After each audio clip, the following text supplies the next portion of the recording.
Okay, so I'm going to show you how to do a mail merge, just a little tutorial video to help you follow along with the steps of the project.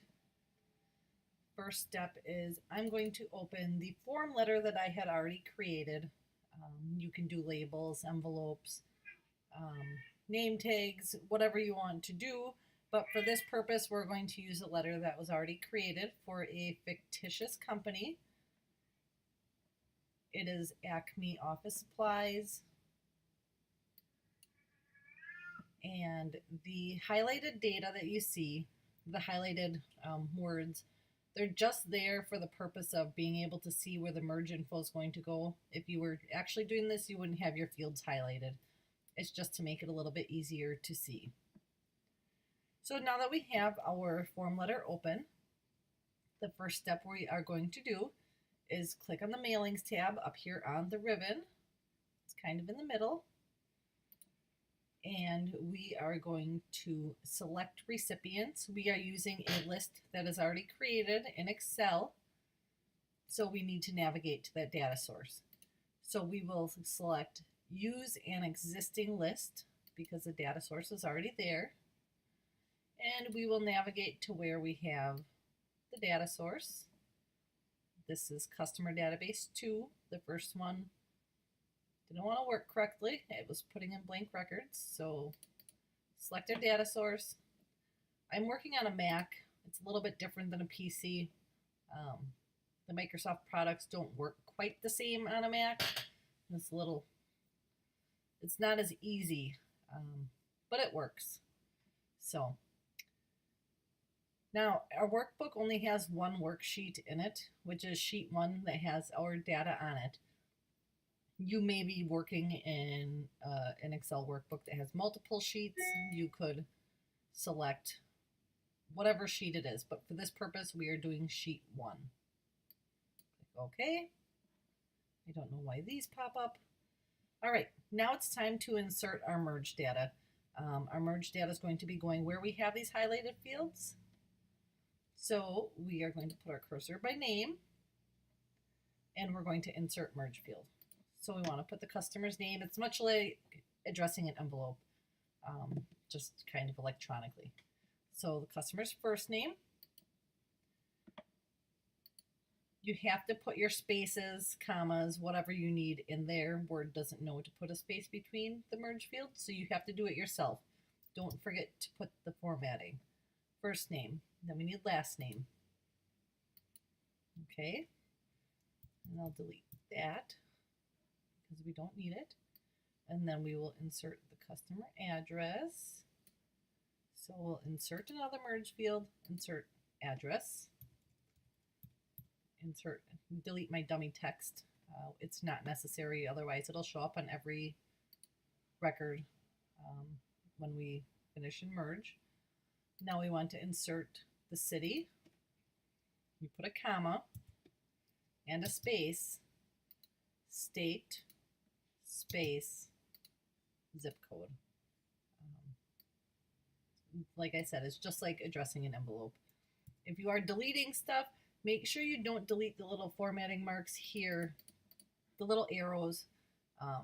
That kind of shows that's your merged data. So you don't want to delete that information. We need to put the customer name. So we will insert merge field, insert first name. You can do last name, whatever you want. For this purpose, we're doing first name. And there's 2 more fields we need to merge where it says Acme Company since date. We want to put the date since they have been a customer. So we will select insert merge field, customer since. And then product. We want to insert the product they purchase most frequently, insert merge field, primary purchase. I don't know why it keeps wanting to go into the next page. I'll just delete one of the returns that I have in there. Now, we have all of our merge data in the document. Make it smaller so you can see the whole document. It's all highlighted. Again, that's just so you can see it clearly. Now, If you want to see what it looks like before you commit to doing this, you can do preview results. It'll show you just the first record. It won't show you any more records than the first one. We can see this is for Susan Smith. She buys mostly paper from our office supply company. So that looks okay. Everything looks good. It doesn't look like there's any extra spaces or anything anywhere. So we will unclick or uncheck preview results so you can see all your merged data again. Now the final step is to finish and merge the document, and that'll create every letter for each of your customers in your data source or Excel spreadsheet or whatever you're using. You can use Access, you can use Outlook, you can create the data source right in Word if you are so inclined. But that's another story. So finish and merge. This is the final step.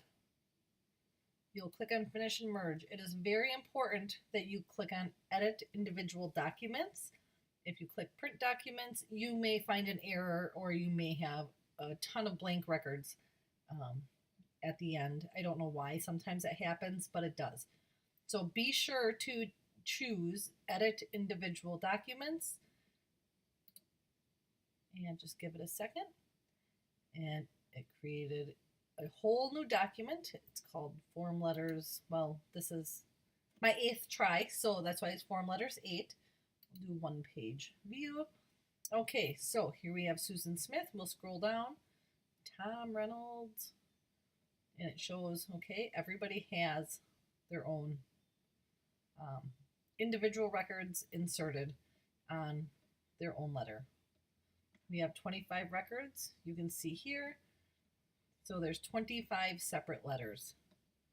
At this point, once you go through and make sure that everything looks good, you can kind of scroll through if you want to go to the end and make sure you don't have blank records at the end. That's always a good idea. Otherwise, you'll be printing a ton of blank pages and nobody wants to do that. So it looks good. Everybody's information is there.